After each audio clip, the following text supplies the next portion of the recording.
আজকে আমাদের যুদ্ধ চলবে চিপস নিয়ে। আসুন দেখাই। চিপসের প্যাকেটটা নিয়ে এসেছে রান্নাঘর থেকে, এনে বলছে আমাকে, আমরা জানি যে চিপস বাচ্চাদের জন্য খুবই ক্ষতিকর। এগুলো দাঁতের সমস্যা করে, এগুলো ক্ষুধার রুচি মিটিয়ে দেয়, খেতে দেয় না বাচ্চাদেরকে, আর কিডনির সমস্যা হয়। তাহলে জেনে শুনেও এমন একটা হার্মফুল জিনিস কেন আমরা বাচ্চাদের হাতে দেব? এটা আমি নিজেই ভেবে পাই না। তারপরও আমার বাসায় কিভাবে এই চিপসগুলো এসে মাঝে মাঝে হাজির হয় এবং বাচ্চার হাতের নাগালে সেগুলো পৌঁছে যায়, কন্ট্রোল করতে পারছি না। চেষ্টা করে যাচ্ছি,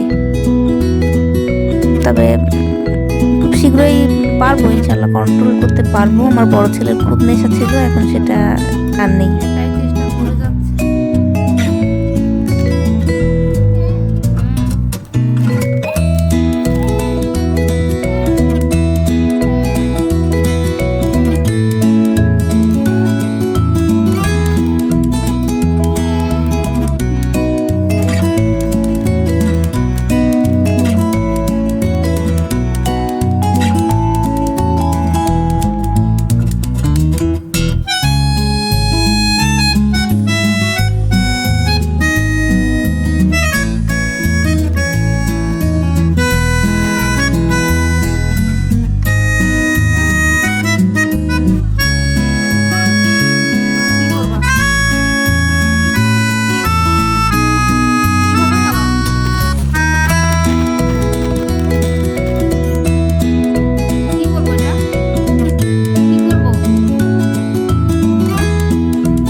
দরকারি কথা সেরে নিই আপনাদের সঙ্গে। আমাদের এই নামে একটা ইউটিউব চ্যানেল আছে, প্লিজ চ্যানেলটা সাবস্ক্রাইব করবেন এবং ভিডিওতে একটা লাইক দিতে ভুলবেন না কোনোভাবেই।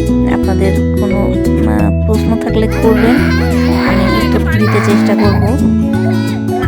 আপনাদের একটু সাপোর্ট পেলে আমি এগিয়ে যেতে পারবো, তো এইটুকু সাপোর্ট আপনারা আমাকে করবেন এই আশা রাখি। ভালো থাকবেন সবাই।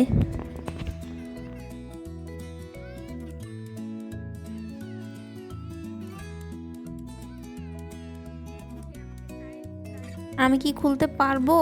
পারি না যে বাবা, এরকম বললে কিন্তু হবে না। ও ঠিক জানে যে এটা মা পারে এবং মাকে এটা করতেই হবে। উল্টা পাল্টা বোঝালে সে কিছুতেই বুঝবে না। খুলছি, এই যে খুলেছি। এবার হাসিটা দেখেন। প্যাকেটটা খুলে দেওয়ার পরে অনেক খুশি হয়েছে। তারপরও আমার উপর একটু রাগ আছে, দেখেন না কিভাবে তাকাচ্ছে। সামান্য একটু খুলে দিয়েছি যাতে একটা দুইটা একটুখানি বের করতে পারে। ও বেশি খাবেও না, এক টুকরা কিংবা দুইটা টুকরা মুখে দেবে। কিন্তু ওই যে সামনের পরে ছিল, জিদ উঠে গেছে। দুইটা বাচ্চার মধ্যে বয়সের অনেক ডিফারেন্স, তো বড়টা এক এক রকম খায়, সেটা দেখে ছোটটা ওই তালেই চলতে চায় আর কি। যে এখন খুশিতে হাতে তালি দিচ্ছে, অনেক খুশি হয়েছে। কিভাবে গাল হা করে দেখাচ্ছে। মজা, কেমন মজা? অনেক মজা, অনেক মজা, খুব মজা পেয়েছে। আরও খাবে?